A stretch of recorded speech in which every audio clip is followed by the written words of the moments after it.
This tale illustrates how a harmless joke can spiral out of control and lead to unexpected serious outcomes. It all kicked off, as most things do, with a company party. After a fun evening with my coworkers, I got a call from my wife and I drove her home safely.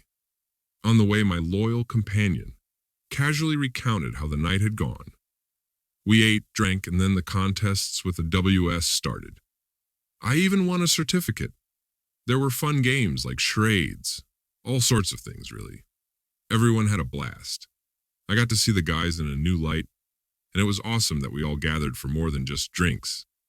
She trailed off mid-story with a big yawn. By then, we had pulled into the driveway. I didn't press her for any more details. The following days were pretty typical. Work, home, and spending time together. But I noticed something odd. My wife started acting a bit edgy, especially before work. I tried to gently ask her what was bothering her, but she just laughed it off and changed the subject. I didn't push it further, but became more observant. Then, one evening at dinner, she dropped a bombshell. "Hey, you finish early and pass pretty close to my office. Would you mind picking me up by car?" "Of course, no problem," I said, trying to keep a straight face. But I couldn't help myself. "What's going on anyway?" "Nothing, just," she replied quickly. "That's all." She brushed it off just as easily. I wasn't completely convinced, but I didn't object. If it was something serious, she would have told me, right? I hoped so. For the next few days, I drove her home from work without question. Things seemed to calm down, and her usual carefree demeanor returned. I was happy about it and decided not to bring up any more questions. Then one evening, I showed up early. She was already waiting at our usual spot. As soon as she hopped into the car, she slammed the door and said, "Hi, let's go, please." "Hold on. What's going on?" I couldn't keep it in any longer. "What's with all the secrecy? Who's scaring you?" Her arms crossed over her chest, and she shot me a frustrated look. "Oh, what nonsense. I just want to get home faster. Can we go already?" "I'm not leaving you alone at home, I said, trying to get some clarity. But she stayed quiet.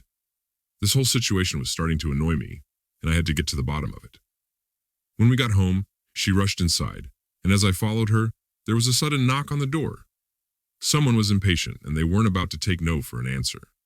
I saw my wife standing in the hallway, looking worried. But before I could say anything, a disheveled and obviously upset colleague burst into the apartment.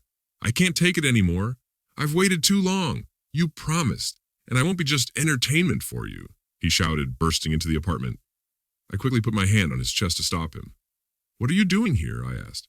"I came to tell the truth," he snapped, then turned to my wife. "Did you think it was just a one-time thing?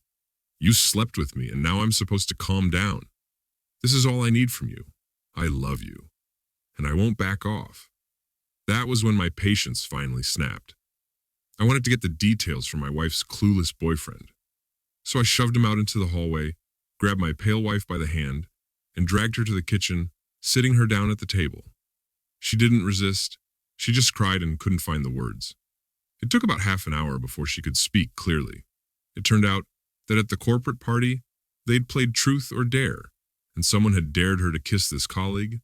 She thought it was a harmless joke, but apparently, that colleague wasn't just a random participant. He'd been in love with her for years, and saw that night as his big chance to make a move. My wife had been afraid of his persistence, so she'd asked me to pick her up from work. "What did he mean by hooked up?" I asked, trying to piece things together. She hesitated, falling silent for a few moments before answering in a near whisper. "I thought that if I let him get his way, then—" She fell silent, barely audible. "Leave me alone." "I'm not leaving you alone," I muttered, frustrated. I didn't know he was coming here.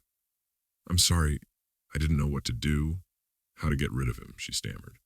But I didn't want to hear any more. I couldn't. I moved toward the door, needing space to think. I didn't know what to think anymore. Why hadn't she told me right away that she was being stalked? Why let it get this far?